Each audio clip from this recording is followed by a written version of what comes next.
भाभी बहुत ही खूबसूरत थी, पर जिस दिन मेरी भाभी नहा धोकर नए कपड़े पहनकर तैयार होती, मेरा भाई उन्हें अपने कमरे में ना आने देता। पूरी रात भाभी को कमरे के बाहर खड़ा कर देता था। एक दिन मैंने भाभी से पूछा तो कहने लगी कि किसी दिन खुद देख लेना। भाभी के इस अजीबोगरीब जवाब पर मैं बहुत हैरान हो गई। ये रात जानने के लिए एक दिन मैं नहाकर भाभी के कपड़े पहनकर कमरे में चली गई, लेकिन जैसे ही मैंने भाई को देखा तो मैं हैरान हो गई, क्योंकि भाई तो हम दो बहनें थीं और हमारा एक ही भाई था और उसका नाम राज था। मेरी माँ को मेरे भाई पर बड़ा गर्व था, जैसे कि हर माँ को अपने बेटे पर होता है। लेकिन मेरी माँ राज भाई की जितनी ज़्यादा तारीफ करती थी, उतना असल ज़िंदगी में वो अच्छे नहीं थे। जब उनको गुस्सा आता तो वो मेरी माँ के सामने भी ऊंची आवाज़ में बातें करते थे, मुझे पढ़ाई करने से मना कर दिया करते। फिर मम्मी ने जिद की कि 8वीं के बाद घर में बैठ जाएगी तो गांव के लोग बातें करेंगे। सारे गांव में भाई की बहुत इज्जत थी, बल्कि उसका डर था। लोग उससे डरते थे। एक बार गांव में किसी के घर में चोरी हो गई थी, तब मेरे भाई ने उन चोरों को पकड़कर बहुत मारा था। तब से मेरा भाई पूरे गांव में मशहूर हो गया था कि बड़ा ही इज्जतदार इंसान है। लेकिन धीरे धीरे जब मेरे भाई की कमाई ज़्यादा हुई तो वह बहुत गलत आदत में पड़ गया था। उसने शराब पीना शुरू कर दिया। वो रात को देर से घर भी आता था और उसने शराब भी पी होती थी और इसके अलावा भी कोई बुरा काम करता था। ये हमें नहीं पता। तब मम्मी ने सोचा कि इसकी शादी करवा दूं तो सब कुछ ठीक हो जाएगा, जिम्मेदारियां बढ़ेंगी, घर में पत्नी आ जाएगी तो फिर कहीं बाहर भी नहीं जाया करेगा और खुद पत्नी इसको मना करेगी, ये शराब भी नहीं पिया करेगा। लेकिन मम्मी की ये सोच बहुत ही गलत थी। जिस लड़की को वो ला रही थी वो कोई डॉक्टर नहीं है जो आकर उनके बेटे को ठीक कर दे, और ना ही शादी कोई इलाज का तरीका है। शादी एक जिम्मेदारी है जो ऐसे इंसान पर पड़नी चाहिए जो उसको निभाने के काबिल भी हो। एक दिन दुल्हन घर में आ गई और भाभी के घर में आते ही भाई में थोड़े बहुत बदलाव आए थे, लेकिन उसके बाद एक अजीब सी हरकत होने लगी जिसे देखकर मैं हैरान रह गई। पहली बात तो ये थी कि भाभी हमसे भी ज़्यादा बातें नहीं करती थी। वो बहुत ही गुमसुम सी रहती थी। मम्मी ने कहा कि अच्छी बात है, ज़्यादा बोलने वाली लड़कियां मुझे अच्छी नहीं लगती। लेकिन भाभी न सिर्फ खामोश रहती थी बल्कि डरी सहमी भी रहती थी।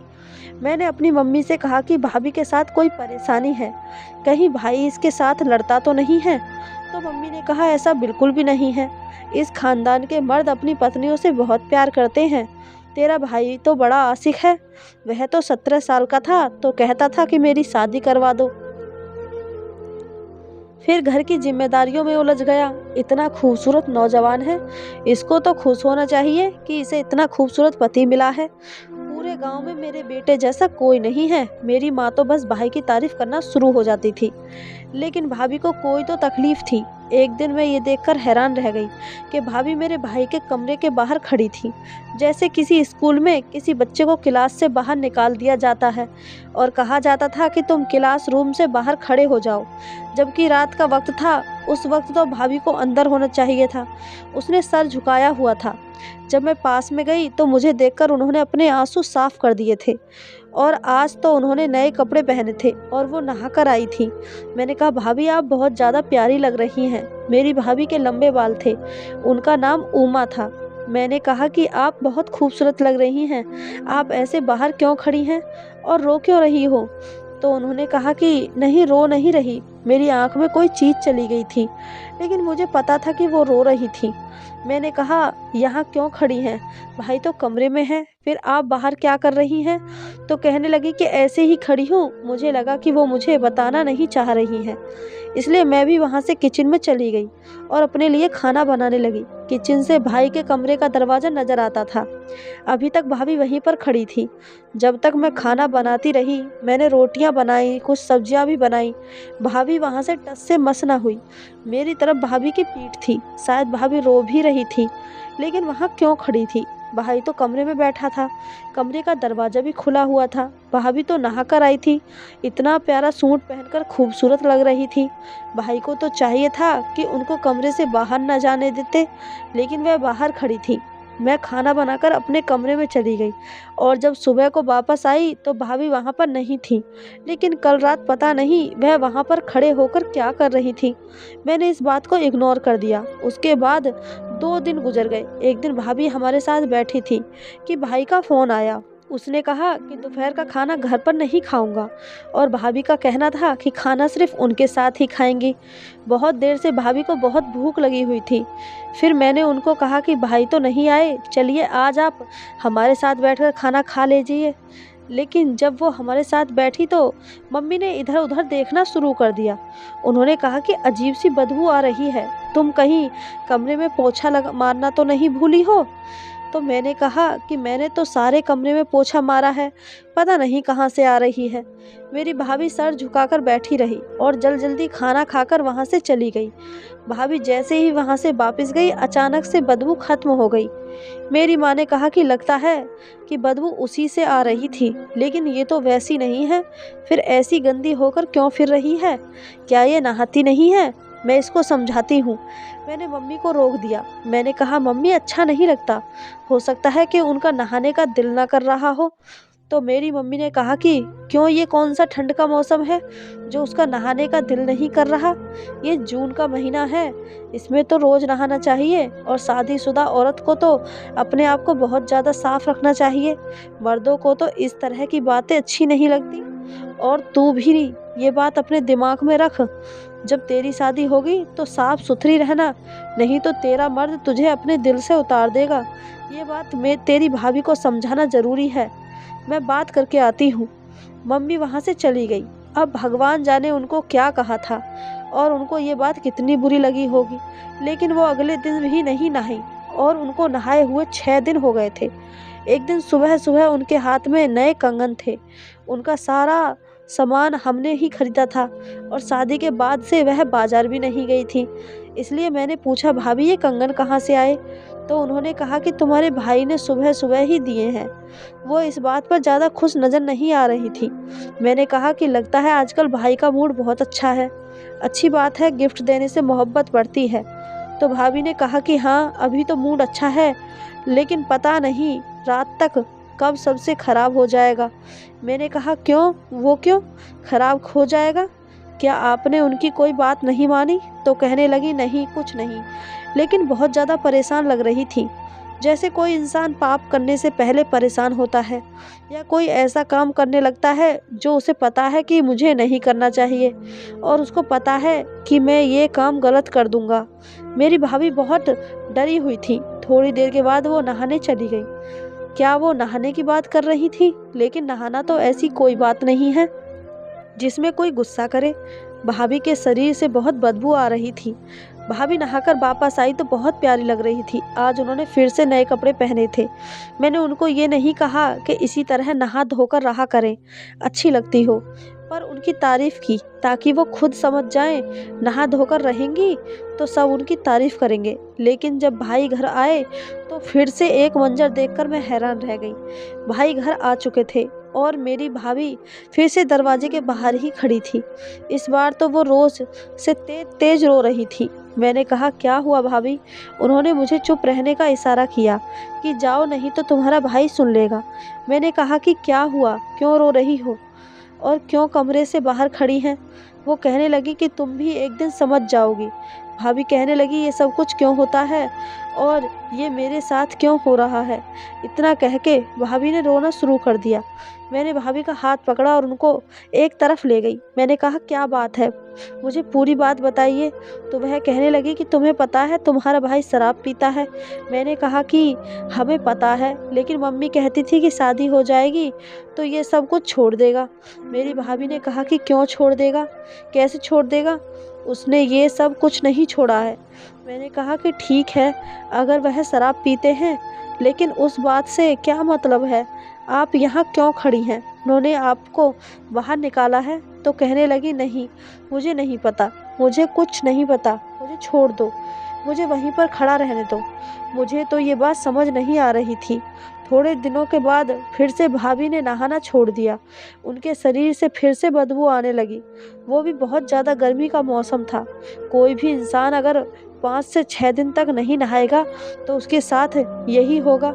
जब भाभी मम्मी के पास आकर बैठ जाती तो मम्मी नाक पर हाथ रख लेती हैं या अपना दुपट्टा। मैंने मम्मी को इशारा किया कि ऐसा ना करें, तो मम्मी कहती आखिर इसको नहाने से क्या तकलीफ़ है? ये क्यों नहीं नहाती? क्या इसकी माँ ने इसको कुछ समझा के नहीं भेजा है? लेकिन भाभी बहुत ज़्यादा परेशान भी रहती थी और शर्मिंदा भी नज़र आती थी। एक दिन भाभी नहाई और फिर से दरवाजे के आगे खड़ी हो गई। लेकिन जिस दिन वो नहाती थी उस दिन भाई का मूड बहुत अच्छा रहता था।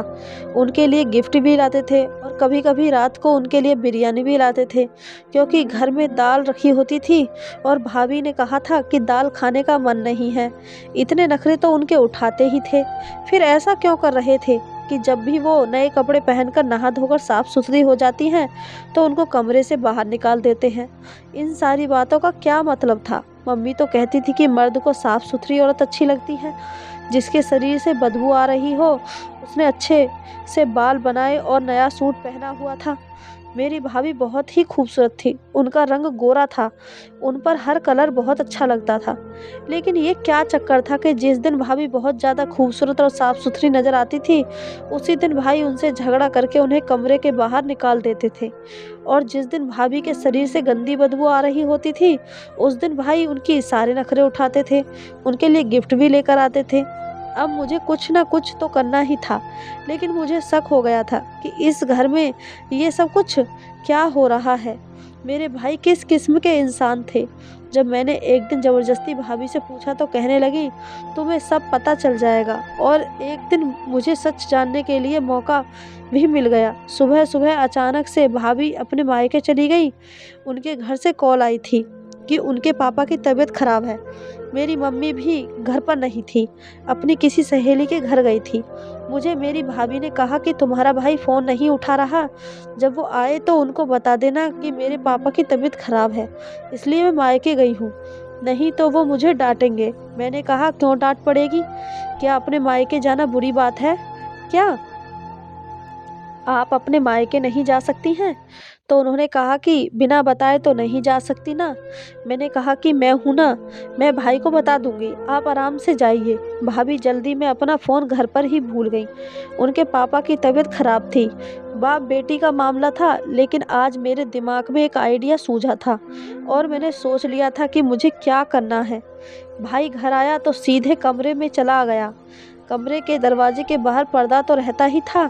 नया शादीशुदा जोड़ा था, इसलिए मम्मी ने कहा था कि अगर दरवाज़ा खुला भी हो तो पर्दा गिराया करो, क्योंकि गर्मी की वजह से दरवाज़ा बंद नहीं रखते थे, तो दरवाजे पर पर्दा ज़रूर डाल के रखते थे, क्योंकि मम्मी कहती थी कि घर में जवान बहन है, अच्छा नहीं लगता है।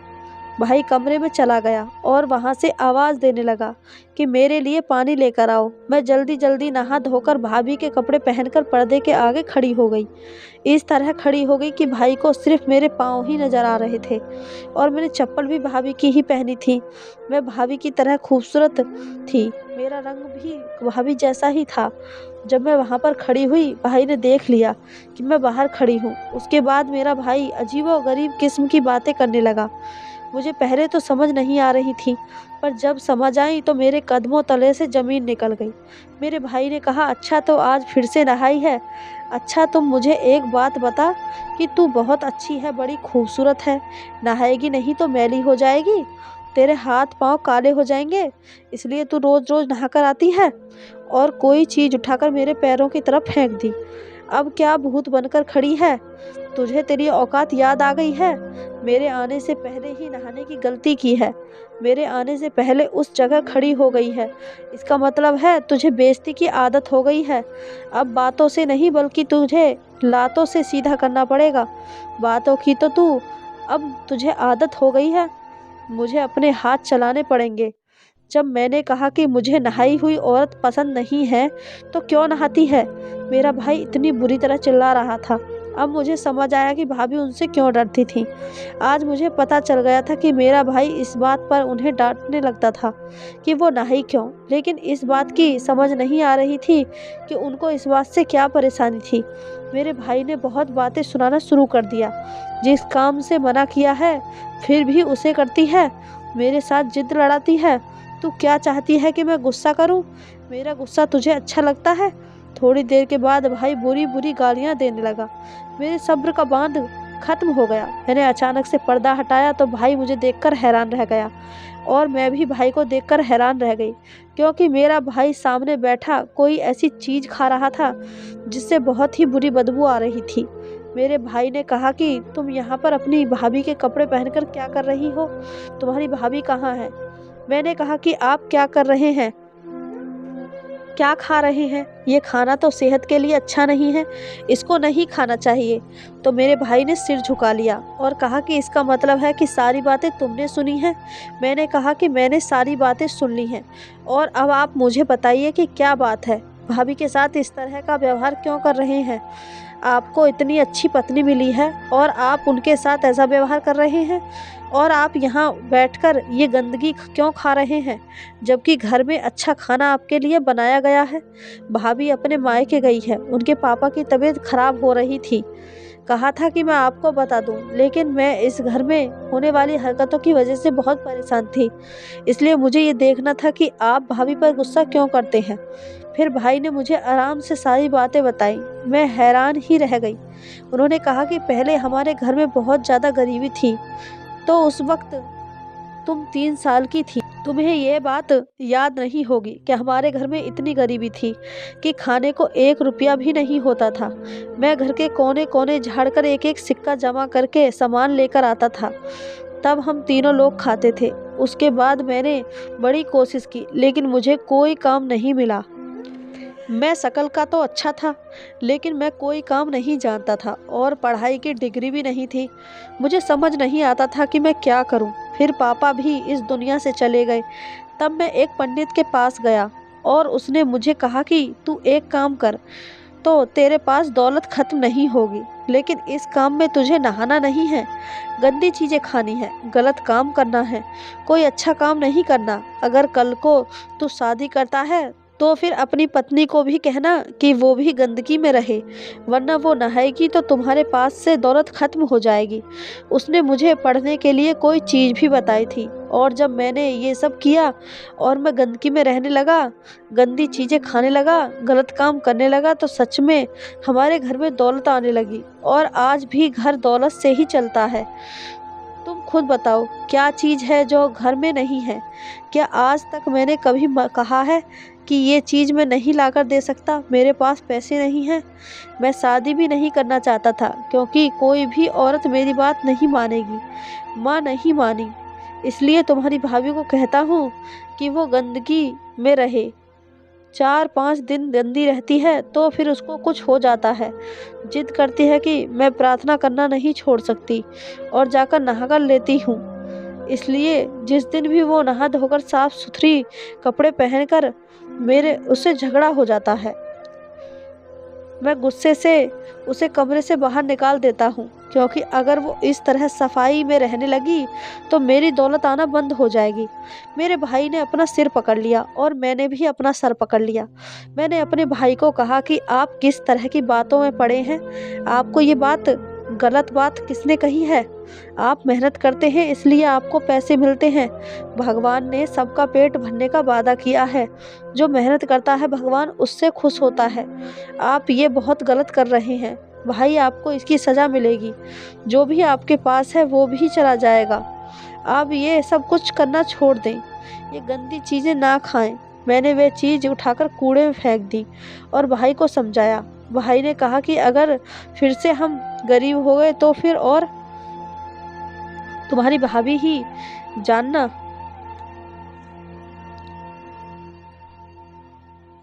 भाई ने कहा कि अगर फिर से हम गरीब हो गए तो तुम और तुम्हारी भाभी ही जानना, और वो माँ बनने वाली है। उसने मुझे ये बात सुबह ही बताई है। मैंने कहा कुछ नहीं होगा, भगवान हमारे साथ है। भाई ने कहा कि तुम्हारी पढ़ाई के खर्चे हैं, मुझे तुम्हारी शादी भी करनी है। मैंने कहा कि आप भगवान पर भरोसा करें, अभी से सब कुछ उस भगवान पर छोड़ दें और भगवान से माफ़ी मांगे। मैंने भाई को अपनी कसम दे दी। मैं उनकी छोटी बहन थी, वो मुझे बहुत प्यार करते थे। उन्होंने मेरी बात मान ली। वो नहा धोकर साफ हो गए। जब भाभी वापस आई तो उन्हें बिस्तर पर बैठा देखा तो मेरी भाभी ये देखकर हैरान रह गई। जैसे ही वह घर में पैर रख रही थी तो उन्होंने मेरी तरफ देखा तो मैंने हाँ में सिर हिलाया कि अब सब कुछ ठीक हो जाएगा। मेरे भाई ने इस तरह के सारे काम करना छोड़ दिया। मेरी भाभी भी खुश थी। हमारे घर का माहौल भी ठीक हो गया था। और फिर एक दिन हमें ये खबर मिली कि जिस आदमी के साथ मेरे भाई ने गाड़ियों की पार्टनरशिप की हुई थी, वो आदमी हमेशा के लिए बाहर जा रहा था, क्योंकि उसको अच्छी नौकरी मिल गई थी और वह चाहता था कि मेरा भाई पूरा का पूरा बिजनेस खुद ही संभाले। यानी मेरा भाई उस कारोबार का मालिक बन गया था, क्योंकि वो आदमी वैसे भी बहुत अमीर था। उसे छोटे से प्रोजेक्ट की ज़रूरत नहीं थी। इसका मतलब कि हमें फ़ायदा ही हुआ। मेरे भाई ने कहा कि मैंने मान लिया, भगवान मेहनत का फल सबको देता है। मैंने भगवान से माफ़ी मांगी और अब हमेशा साफ सुथरा रहने लगा। हम भी इस बात से खुश थे कि भाई सीधे रास्ते पर आ गए और इस घर में भी बहुत अच्छी कमाई आ रही थी। भाभी ने भी खुशखबरी सुना दी थी। सब कुछ ठीक हो गया था। लेकिन मैं आज भी सोचती हूँ कि मेरे भाई को जिसने इस तरह लगाया था वो भी बहुत बुरा इंसान था, क्योंकि ये तो सच है कि इस तरह के काम होते हैं और इस तरह के कामों के लिए गंदगी में रहना होता है, गंदी चीज़ें खानी होती हैं और मुसीबत पड़ने पर लोग इस तरह के काम तो करते हैं, लेकिन उससे कुछ भी असर नहीं होता। भाई के पास अगर दौलत आ रही थी तो वो उसकी मेहनत का फल था, लेकिन उसने उसे इस बात से जोड़ दिया कि मैं ये काम कर रहा हूँ इसलिए मेरे पास दौलत आती है। ऐसा मेरा भाई कहता है कि तुमने वक्त पर मेरी आंखें खोल दी, नहीं तो मुझे इस बात की सज़ा ज़रूर मिलनी थी। अभी भगवान की कृपा है कि हमारे घर में सब कुछ ठीक है। और आखिर में मैं यही कहना चाहती हूँ कि इस तरह के काम करके अपने ऊपर पाप जमा ना करें, क्योंकि भगवान के सिवा कोई आपको कुछ नहीं दे सकता। तो दोस्तों, ये थी हमारी आज की कहानी। अगर आपको कहानी अच्छी लगी हो तो चैनल को सब्सक्राइब, वीडियो को एक लाइक ज़रूर करें। धन्यवाद दोस्तों।